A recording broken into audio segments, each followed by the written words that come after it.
Alam mo ba na ang isang disabled veteran na walang pera ay nagtayo ng food bank sa sariling garahe? Si Marcus Gill ay nakita ang kapwa niya veterans na nagugutom, walang pagkain, walang tulong. Pwede siyang tumingin lang sa ibang direksyon. Hindi naman siya responsable. Sa halip, ginastos niya ang lahat.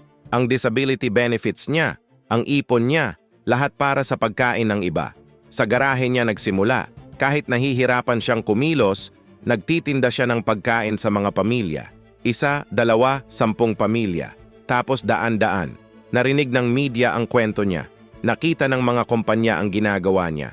Ngayon, libu-libong pamilya ang natutulungan niya bawat buwan. May sariling building na.